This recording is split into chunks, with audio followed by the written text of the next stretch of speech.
ओम शांति। आज 20 मार्च 2026 के शुक्रवार के मीठी मीठी मधुवन मुरली के बाप दादा के मधुर ईश्वरीय महावाक्य सुनते हैं। मीठे मीठे प्यारे प्यारे बाप दादा ने कहा, मीठे बच्चे, पुण्य आत्मा बनना है तो एक बाप को याद करो।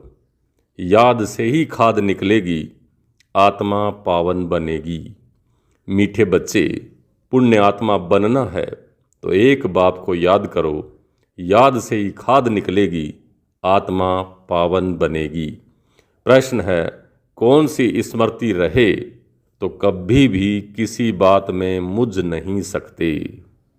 उत्तर है ड्रामा की।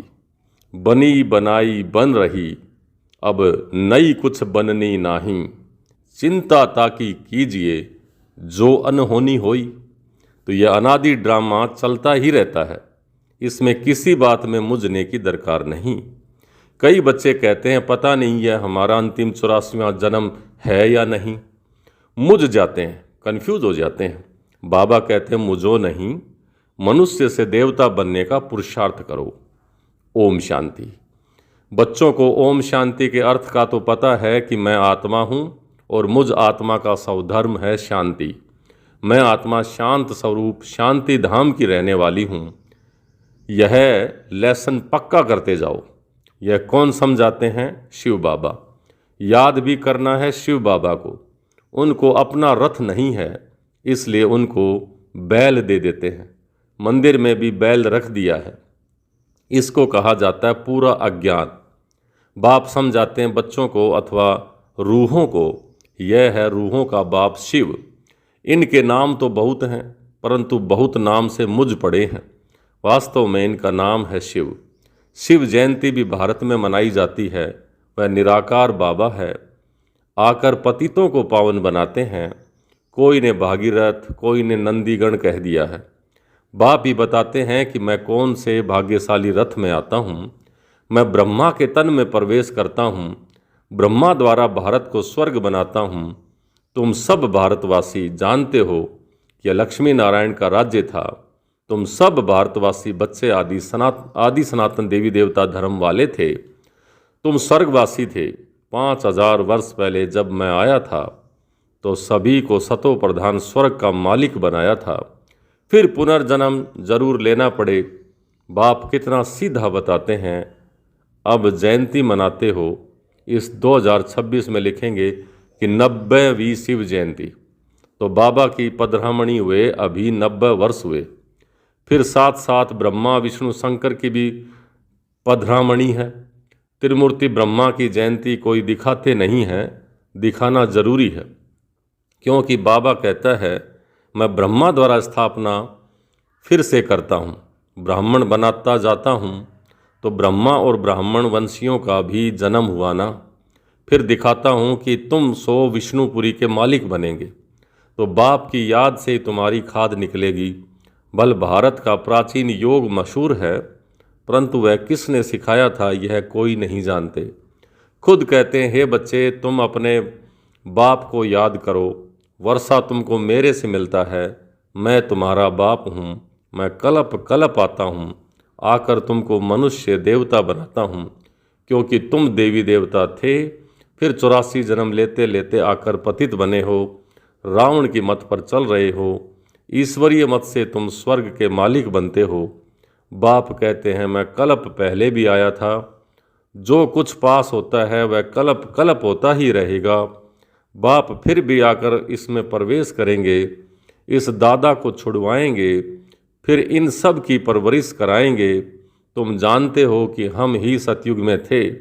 हम भारतवासियों को ही 84 जन्म लेना पड़े। पहले पहले तुम सर्वगुण संपन्न 16 कला संपूर्ण थे। यथा राजा रानी तथा प्रजा नंबरवार। सब तो राजा नहीं बन सकते हैं। तो बाप समझाते हैं सतयुग में तुम्हारे 8 जन्म, त्रेता में 12 जन्म। ऐसे ही अपने को समझो कि हमने यह पार्ट बजाया है। पहले सूर्यवंशी राजधानी में पार्ट बजाया, फिर चंद्रवंशी में, फिर नीचे उतरते वाम मार्ग में आए, फिर हमने 63 जन्म लिए। भारतवासियों ने ही पूरे 84 जन्म लिए हैं और कोई धर्म वाले इतने जन्म नहीं लेते हैं।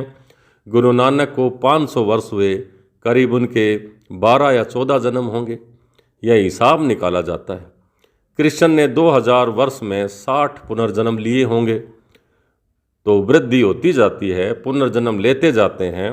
तो बुद्धि में विचार करो तो हमने ही 84 जन्म भोगे हैं।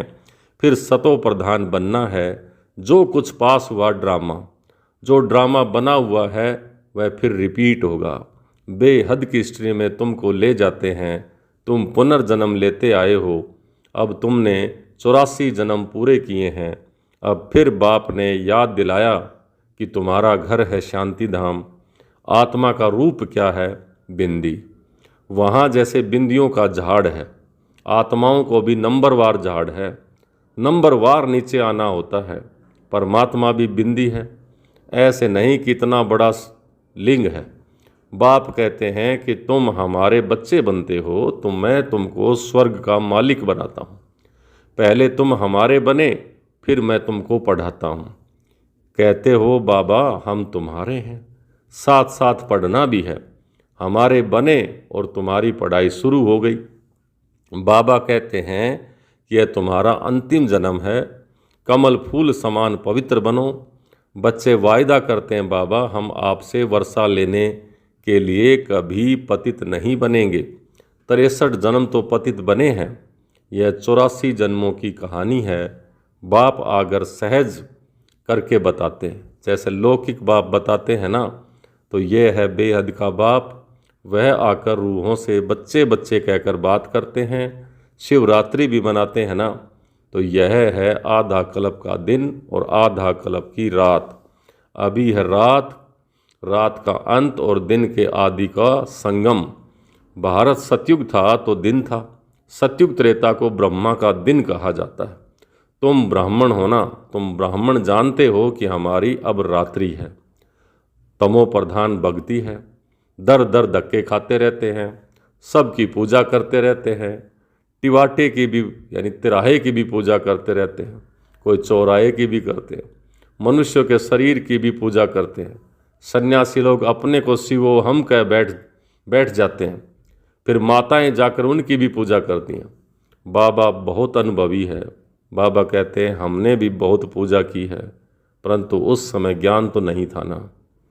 फल चढ़ाते थे, लोटी चढ़ाते थे मनुष्य पर, यह भी ठगी हुई ना, परंतु यह सब फिर भी होगा। भक्तों का रक्षक है भगवान, क्योंकि सभी दुखी हैं ना। बाप समझाते हैं कि द्वापर से लेकर तुम गुरु करते आए हो और भक्ति मार्ग में उतरते आए हो। अभी तक भी साधु लोग तो साधना करते हैं। बाप कहते हैं उन्हों का भी मैं उद्धार करता हूँ। संगम पर तुम्हारी सदगति हो जाती है, फिर तुम 84 जन्म लेते हो। बाप को कहा जाता है ज्ञान का सागर, मनुष्य सृष्टि का बीज रूप, सत्य चित आनंद स्वरूप है। वो कभी विनाश नहीं होता, उसमें ज्ञान है, ज्ञान का सागर और प्यार का सागर है। जरूर उसमें उससे वर्षा मिलना चाहिए। अभी तुम बच्चों को वर्षा मिल रहा है। शिव बाबा है ना, वह भी बाबा है, यह भी तुम्हारा बाप है। फिर शिव बाबा ब्रह्मा द्वारा तुमको पढ़ाते हैं, इसलिए प्रजापिता ब्रह्मा कुमार कुमारियाँ कहा जाता है। कितने ढेर बिके हैं। कहते हैं कि हमको दादे से वर्षा मिलता है। बच्चे कहते हैं बाबा हमको नरकवासी से स्वर्गवासी बनाते हैं। कहते हैं हे बच्चे मामे कम याद करो तो तुम्हारे सिर पर जो पापों का बोझा है वो भस्म हो जाएगा। फिर तुम सतो प्रधान बन जाएंगे। तुम सच्चा सोना, सच्चे जेवर थे। आत्मा और शरीर दोनों सतो प्रधान थे। आत्मा फिर सतो रजो तमो होती है, तो शरीर भी ऐसा तमोगुणी मिलता है। बाप तुमको राय देते हैं कि बच्चे मुझे याद करो, मुझे बुलाते हो ना कि हे पतित पावन आओ। भारत का प्राचीन राजयोग मशहूर है, तो यह अब तुमको सिखला रहा हूँ कि मेरे साथ योग रखो, तो इससे तुम्हारी खाद जल जाएगी। जितना याद करेंगे उतनी खाद निकलती जाएगी। याद की ही मुख्य बात है। नॉलेज तो बाप ने दी है। सतयुग में यथा राजा रानी तथा प्रजा सब पवित्र थे, अभी सब पतित हैं।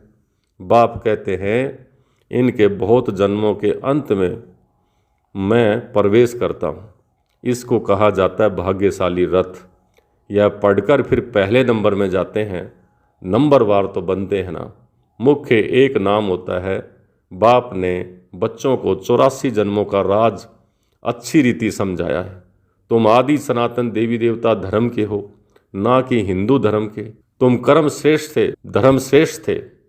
फिर रावण के प्रवेश होने के कारण धर्म भ्रष्ट और कर्म भ्रष्ट हो गए। अपने को देवी देवता कहलाने में तुम्हें लज्जा आती है, इसलिए तुम हिंदू नाम रख लिया है। वास्तव में आदि सनातन देवी देवता धर्म के थे तुमने 84 जन्म लिए, फिर तुम पतित बन गए। 84 का चक्कर भारतवासियों के लिए है।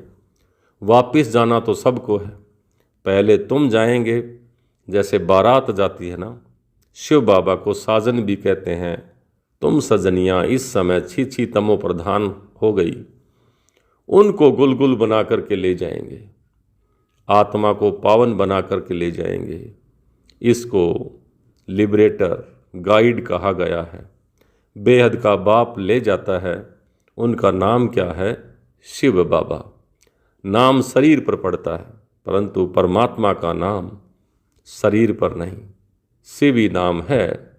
ब्रह्मा विष्णु शंकर का तो सूक्ष्म शरीर है, शिव बाबा का तो कोई शरीर नहीं। उनको शिव बाबा ही कहते हैं। बच्चे कहते हैं, हे माता पिता, हम आपके बालक बने हैं। दूसरे तो पुकारते रहते हैं, क्योंकि उनको पता नहीं है। अगर सबको पता पड़ जाए तो मालूम नहीं क्या हो जाए। दैवी झाड़ का भी सैपलिंग लगता है। हीरे से कौड़ी बनने में 84 जन्म लगते हैं। फिर नए सिरे से शुरू होगा। वर्ल्ड की हिस्ट्री ज्योग्राफी रिपीट होगी। बाप समझाते हैं कि तुमने पूरे 84 जन्म लिए हैं, 84 लाख तो हो नहीं सके। यह बड़ी भूल है। 84 लाख जन्म समझने के कारण कल्प की आयु लाखों वर्ष कह दी है। भारत अभी झूठ खंड है। सचखंड में तुम सदा सुखी थे। इस समय तुम 21 जन्म का वर्षा लेते हो। सारा तुम्हारे पुरुषार्थ पर है। राजधानी में जो चाहे वह पद लो। इसमें जादू आदि की कोई बात नहीं है। हाँ, मनुष्य से देवता जरूर बनते हैं। यह तो अच्छा जादू है ना। तुम सेकंड में जान लेते हो कि हम बाबा के बच्चे बने हैं। कल्प कल्प बाबा हमको स्वर्ग का मालिक बनाते हैं। आधा कल्प भटकते आए, स्वर्गवासी तो कोई भी हुआ नहीं। बाप आकर तुम बच्चों को लायक बनाते हैं। बरोबर यहाँ महाभारत लड़ाई लगी थी और राजयोग सिखाया था। शिव बाबा कहते हैं कि मैं ही आकर तुमको सिखाता हूँ, ना कि क्राइस्ट। अभी तुम्हारा बहुत जन्मों के अंत का जन्म है, मुझो नहीं। तुम भारतवासी हो। तुम्हारा धर्म बहुत सुख देने वाला है, और धर्म वाले तो बैकुंठ में आ नहीं सकते। यह भी ड्रामा अनादि चलता रहता है। कब बना यह कह नहीं सकते। इसकी नो एंड। वर्ल्ड की हिस्ट्री ज्योग्राफी रिपीट होती है। ये है संगम युग, छोटा युग।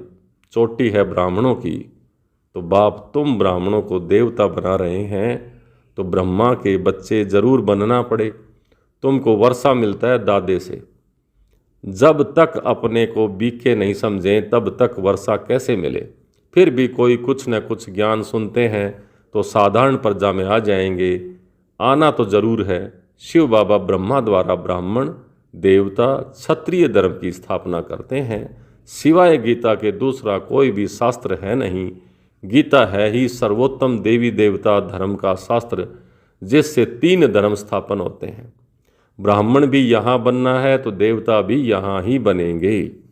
अच्छा, मीठे मीठे सिख लिधे बच्चों प्रति मात पिता बाप दादा का याद प्यार और गुड मॉर्निंग। रूहानी बाप की रूहानी बच्चों को नमस्ते।